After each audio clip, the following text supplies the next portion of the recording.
decided to follow Jesus.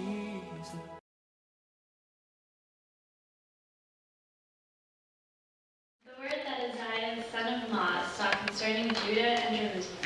In the days to come, the mountain of the Lord's house shall be established as the highest of the mountains, and shall be raised above the hills. All the nations shall stream to it. Many people shall come and say, Come, let us go up to the mountain of the Lord, to the house of the God of Jacob, that he may teach us his ways, and that we may walk in his path. For out of Zion shall go forth instruction, and the word of the Lord from Jerusalem.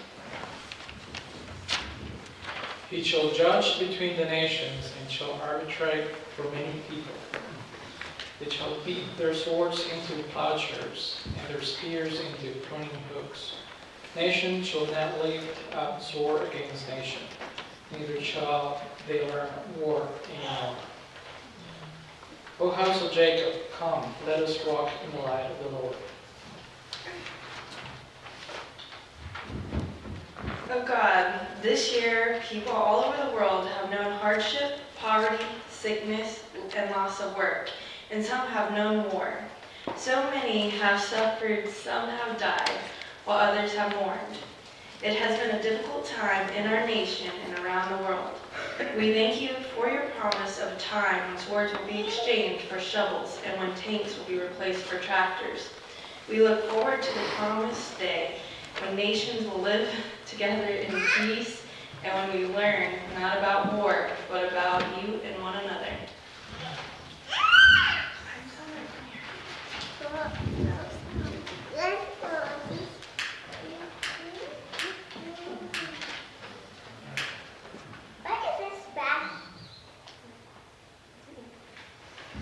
O Lord, may the light of this first candle shine bright and clear, reminding us of your promise of hope and peace in the world. Amen. My Trevor Smith out in Salisaw, when he does the parable of the talents, he talks about the parable of the three investment managers and how the investment managers treat things they've been given. As someone who grew up in Aldous in rural Oklahoma, I'm more of a Sonic type of guy, and that's why I applied the three Carhops, the parable of the three Carhops. So once upon a time, there was this manager of a Sonic who was leaving. So the manager brought in three Carhops. You can call them Larry, Moe, and Curly. You can call them whatever you want. But he called in the three Carhops, and each, according to their abilities, he said, I'm going to give you control of the Sonic for a week. And to the second one, he said, I'm going to give you the store for 2 weeks. And the third one, he said, you're going to have the store for 5 weeks. And then the manager left. They didn't know when she'd be back. She just left. Didn't say where she was going or what she was going to do there or why she just left. Time passed. The manager comes back. Time passed, and during that time, the one, Curly we'll call him, who had it for 1 week, just closed up shop. The one for 2 weeks did something different. And the one with 5 weeks did something different still. And so when the manager came back, the manager said, tell me how it's been going, what's been going on. Well, the one with 5 weeks stepped right forward and said, well, I had it for 5 weeks, and I'll tell you what I did. I started this happy hour at 2 o'clock every day, and so people can come by and get half-price drinks, and it has doubled our sales for those 5 weeks. Oh, excellent. Way to go. You get it. You understand what we're trying to do here. How about you, Mo? When Mo steps up and says, well, I only had it for 2 weeks, but I got these new breakfast burrito recipes, and so I started putting out these new breakfast burritos, and people just ate them up. So we doubled our sales for those 2 weeks. Excellent. You get it. You know what we're doing here. The third one came up and said, well, I know that you run a tight ship, and you look at the ledger really closely, and you're always looking for ways to cut corners and really run a tight ship. And so I'm glad to report that in my week, we didn't have a single accident. There's no workers' comp claims for my weeks. We didn't run out of anything. Everything is just the way you left it. And the manager says, okay, you just don't get it. You don't understand why we're here. Out. You're not part of my team. Well, there's a lot of things to work into that parable, and a couple of them come to mind right off the bat, is that whoever's given more will be able to do more. You've heard that it said that it takes money to make money. And in the commercial world, that's true. I'm not quite sure it fits in this parable. You've also heard that when you do more, you'll achieve more, you'll be more in grace with God. And that's not true in this parable either. Because both, whether they had 2 weeks or 5 weeks, they got the same reward. So it wasn't the amount of sales or the amount of change in the store that changed their relationship with the manager. What changed was what they did with what they have. And that's what we're going to talk about today. What we do with what we have. Now, I did say I was going to break it up with a commercial or two. The first one should have been a caveat early on. If your phone goes off during worship, you have to put an extra $5 on the plate. And if it's a guest speaker, you have to double that. A friend of mine in his church, he just puts a 20 in every month. He knows it's going to go off. Anyway, one of my commercials is that my regular work is with the United Methodist Foundation. And so I spend a lot of time working with churches, including this one, about legacy gifts, how to manage assets, and things like that. Well, out on the table today, there are a lot of things for you to pick up. You can pick up the poinsettia sheet to order poinsettias. You can pick up your very important pledge or estimate of giving. But there's also some of these brochures out there about what legacy will you leave. And these are by the foundation.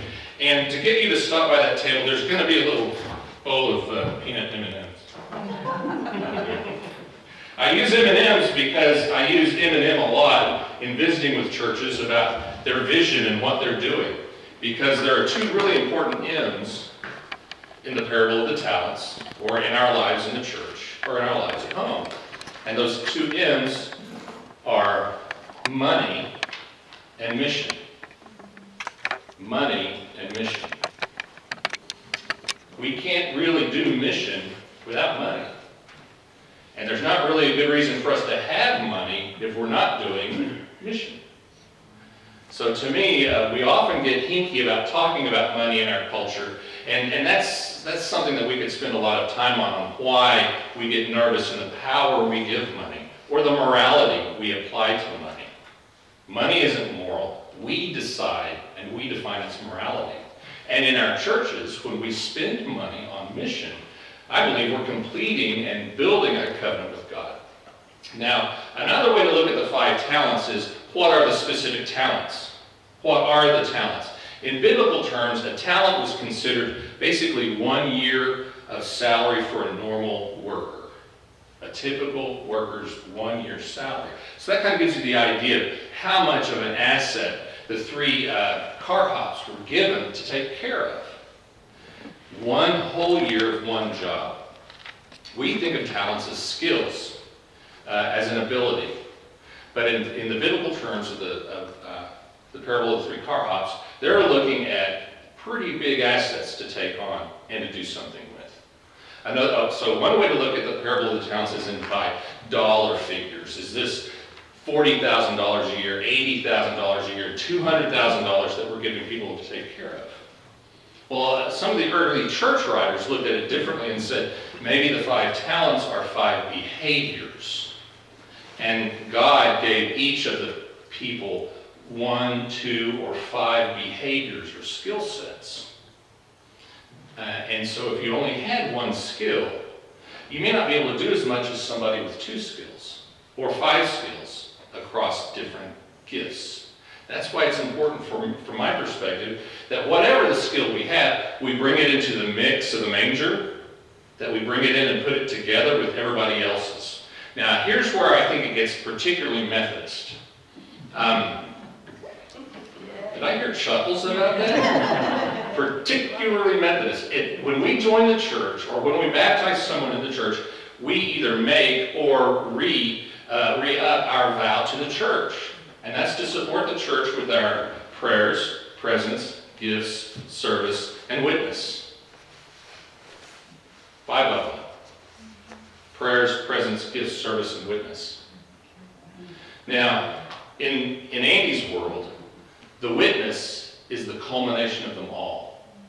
Okay, the witness is whatever you see in my life, whatever you can perceive outwardly in the expression of my life, is my witness to you about what I believe.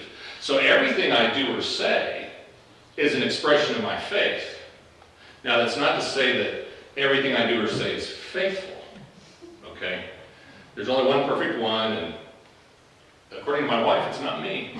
So, but we have these 5 talents that we vow to support the church with. And are we complete if we leave one out? Are we complete? If we don't have one, can we build it? Can we cultivate that in the life of our church together and in the life of our work together?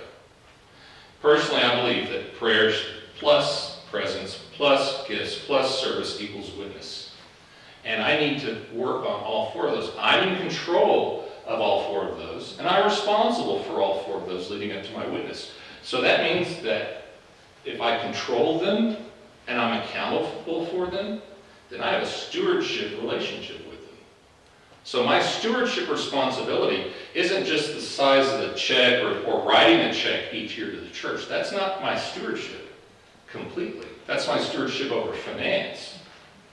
But I have a stewardship responsibility, a stewardship authority, and a stewardship accountability and control for my prayer life. And to pray for this church, myself, discernment, all the things that we pray for. So if I am lacking in one area, I need to work to cultivate that without ignoring the others. I can't come to the work day and skip Sunday morning. Okay? I can't put a check in the offering plate and never pray. I have to build all these things together to complete my covenant. And so if I don't have one, if I only have one talent, how can I work with the brothers and sisters around me to cultivate those other talents? Sometimes it's painful. Sometimes it's uncomfortable. Sometimes it's exciting and thrilling. You hear how people are changed when they go on a mission trip. Okay, they come back different. So we have a structure within Methodism to fulfill those 5 talents, and so we use them. We train them, we teach them. All right, so we have 5 talents. We may only have 3, we may only have 2, we may only have 1 talent. And the question is, for us, is how do we use those to fulfill God's mission in our lives? Whatever we're doing, we're all in. Whatever we're doing, it's all us. There's nobody else but you responsible for your life, and me for my life. It's what we do together. Another thing Wesley wrestled with, or kind of challenged us for, I think, was that we all have this social self. We have a social behavior that people see and that they witness of our lives that we present to people. And internally, we will have a core self. Now, sometimes they're the same, and sometimes they're different. And I think what Wesley challenged us to do was to correlate the 2. It's not that one is good and one is bad, or we shield everybody from our inner demons, but there's no reason for you to understand my love of disco. There's no reason for me to expose you to my desire for funk in music. And, all right, I'm just going to keep that in. Thank you, Jerry. Here we go. No, I'm not going to unbutton my jacket. Don't worry, we're not going. Anyway, y'all should come to choir practice sometime. It's a lot of fun. Thank you, Jerry. Where was it? Oh, it's correlating our inner self to our outer self. And it's not that we have to change one to match the other. Sometimes there are things that are better within. But to understand how the 2 fulfill our relationship and expose our gifts and make us more present and more active in the world. As Protestants, we believe that grace is a gift to us, that our forgiveness is a gift to us, that we don't earn it per se. But I tend to believe that the way I express my life is proof of my relationship with God.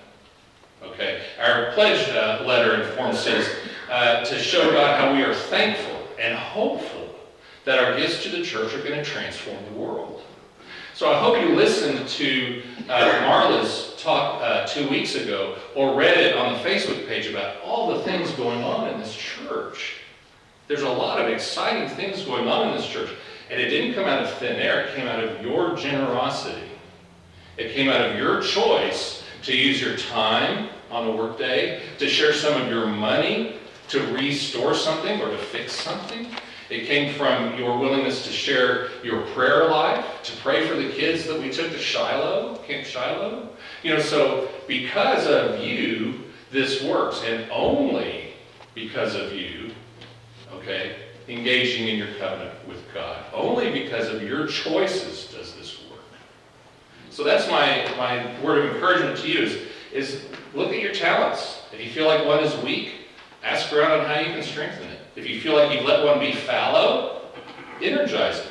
Maybe you really could sing in the choir. Somebody I'm looking at back there.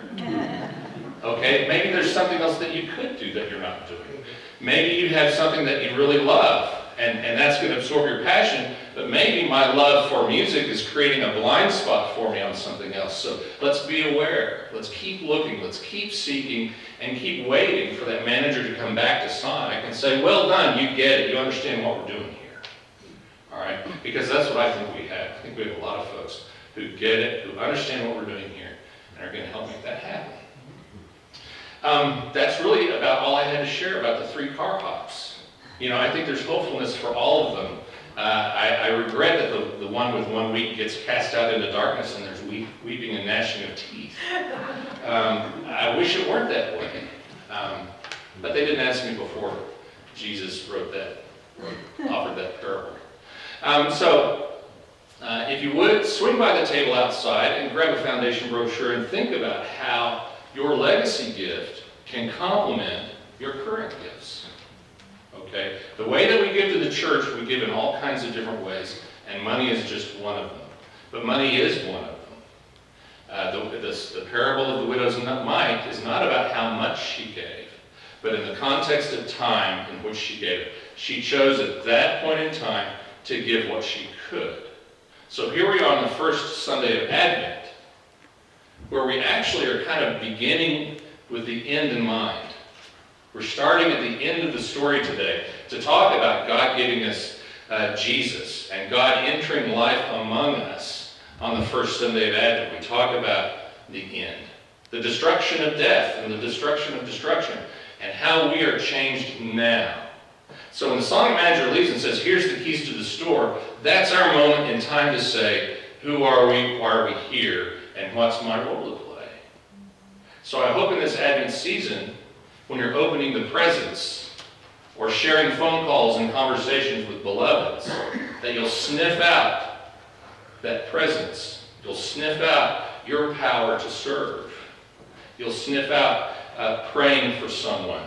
Or after you learn their Christmas story, that might trigger prayer in you. Because we as Methodists have made this vow for our prayers, our presence, our gifts, our service, and our witness. And that's it for me. I have decided to follow Jesus.